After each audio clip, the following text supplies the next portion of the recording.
振兴医生会客室。各位朋友好，我是振兴医院身心治疗科还有睡眠健康中心的毛卫忠医师。今天非常高兴能够跟大家聊一聊睡眠的问题。那我们今天最主要是会提到常见的睡眠检查、失眠，还有睡眠呼吸中止症。当然我们每天都睡觉，那也不是只有人睡觉了，哺乳类都睡觉，所以我们常常在提到睡觉的时候，大家觉得说睡觉谁不会哈？那睡得好与不好，它却相当主观。有的人睡了4到5个小时就觉得其实足够了，有些人睡到8、9个小时还觉得是不是没睡饱，对皮肤不好。所以睡的时间的长短因人而异。所以我们对睡不好的定义呢，会有客观跟主观的2方面的定义。那客观定义就是说，如果我躺到床上，我感觉到我很难入睡，多半都是超过30分钟以上才能入睡，所以30分钟以上才睡得着，那算是难入睡。那临床上客观的是以30分钟为界限，主观是以病人的感受为定义，但是最关键就是对白天造成影响，我们才说他是真的睡不好。失眠分成3个，一个就是早醒，那早醒就是比方说我要睡到6点，但是我4、5点就醒过来，没办法再入睡，这叫早醒。那中间醒来，比方说我上厕所，全身都还在睡觉，只有膀胱醒，回来之后只要半小时内能够再入睡，睡得着，睡得回去，那就也不算是有这个睡眠中断。睡眠中断就是我半夜醒来还要超过30分钟以上才能够再入睡，就叫睡眠中断。但是这3个方面的睡眠困难，还要加上白天包含情绪的困扰、精神的困顿，影响到工作、学习、人际互动，我们才算是说这个睡眠是有问题的，才会把它定义为睡眠障碍。如果做过睡眠检查的人都会说，这头上身上绑了一大堆的导线，这样睡得着吗？睡眠检查的确就是身上绑了一堆线，然后让你在那边睡觉，然后有几个技师张大着眼睛看着你睡觉。在睡眠中心睡不着的比例大概100个有1个，所以的确有人是睡不着，但其实比例相当的低。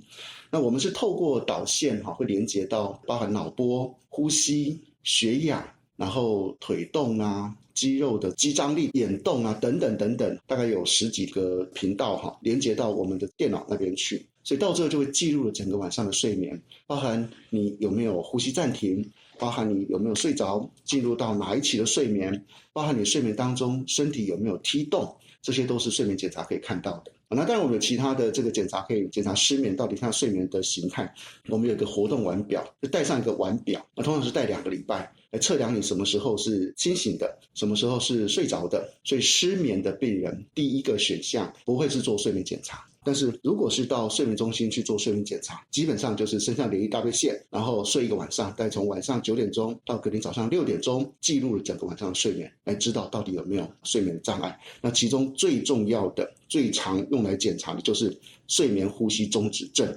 跟不宁腿，也就是周期性的腿抽动症，这2个是最常见的。那失眠的病人必须要睡得着才能来做检查。睡眠呼吸中止症大概是这20多年来在台湾才慢慢的被重视、被注意的。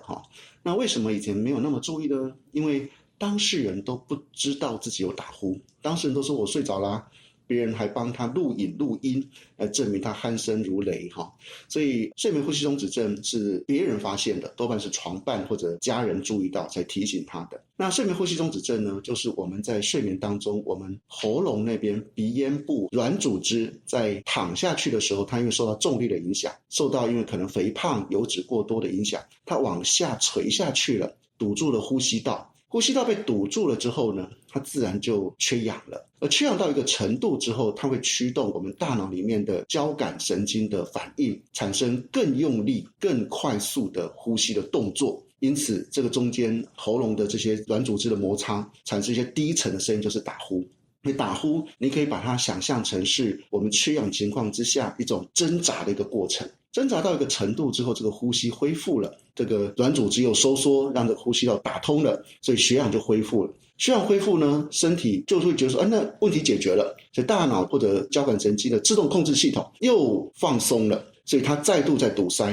到一个程度，又驱动了交感的作用，让它重新再收缩，再用力呼吸。所以一个晚上来来回回变成一个持续的打鼾、呼吸暂停，然后血氧降低的动作。所以基本上来讲，它最需要注意就是缺氧，因为缺氧造成了整个大脑的这个神经细胞可能受损。那缺氧会造成这个血管的收缩，所以这个睡眠呼吸中止症最常见的就是高血压跟心脏血管的疾病。那也有些研究就是这个软组织会变得这么样子的肥厚而垂下，通常也跟体型肥胖有关系，或者鼻咽部的这个结构有关系。所以有一些研究也证实说它跟新陈代谢有关系。所以睡眠呼吸中止症也有一些研究就是发现慢慢的这些人会因为他变胖了，他也会合并有糖尿病或什么新陈代谢科的疾病。所以他直接看到的直接影响就是血氧的降低，持续的影响就是对血管对于新陈代谢这边的问题的造成长远的这个伤害。当然健康我们常常是这么说了哈，健康是不能等的哈。那当然疫情的影响也让我们对到医院这样子一个是不是充满病菌的地方产生担心或者怀疑了哈。那所以第一个我们就会有居家的这个睡眠检查。那我们现在的仪器已经比以前更进步了，所以呢过去的居家检查呢等于是一个技师会带着一整套的仪器到家里面去，一样花了大概30-40分钟把你从头到脚粘了一大堆线，然后隔天再来拿走，这个太繁复了，而且毕竟有人到你家里，而且这个人是从医院来的，还是有些人不太放心。所以现在有这种叫简易型的居家检测，这种简易型的居家检测呢，它大概只有4条线。我们振兴的睡眠中心还为了这个做了一个如何安装的一个影片，所以你只要回去稍微扫一下那个 QR code， 你就可以看到这4条线连接到鼻孔，连接到这个手指头上是有氧气的，然后有一个线连接到胸口是测这个呼吸等等的这4条线很容易接，所以就只要来医院这边把这个机器带回家去，那带回家去就自个装起来，那再看要送回来或寄回来都可以。那送回来之后我们技师就会判读，那一样给你一份非常完整的报告。那这样子的检查它只能针对睡眠呼吸中止症，所以简单的说它是一个睡眠呼吸中止症的一个筛检的检查。那如果检查出来看起来有很严重的问题，需要再进一步往下去做治疗，那可以再往下安排。但是这样子的一个居家检测呢，减少了病人必须来到医院担心在医院里面有感染这样的问题。那同时呢，也让健康的问题不用等这是我们振兴医院睡眠中心目前所能够提供的服务。用1个晚上的睡眠检测，睡眠的问题这么一次就能看得出来吗？其实我们一个睡眠检测，第一个它可以知道到底你呼吸的状况、缺氧的情况、腿动的情形、深度睡眠跟你睡眠的比例，就是躺在床上有真的睡着的比例等等的一些相关的问题。我们还有图可以看到整个晚上睡眠的情形，所以换句话说，这个评估是非常广泛的，所以并不只看一项。那当然所有的检测都有它的限制性，所以如果今天检测的结果是在边缘的，我们也会打出一份非常完整的报告来告诉你，因为你还在边缘，你的相关的数据还没有到那么严重，那或许会有一个晚上来做检查的差异，所以这个差异会让我们暂时可以稍微比较保守一点，或者说就是现在先不用治疗，那只是提醒说好像有看到某些问题，建议可能半年1年之后再追踪就可以。所以大部分这种数据比较边缘还没有到那么严重的，大概是会这样的建议。但是如果今天你检查结果其实是相当严重的，包含缺氧的情况，包含呼吸的情况都相当严重，那我们应该相信就算一个晚上跟另外一个晚上有些差异，它差异应该没有大到把一个本来很严重的一个结果就变成正常。所以我想这个数据的判读它是相当专业的，那我们当然会去看它严重到什么程度来决定我们到底要相信它到多少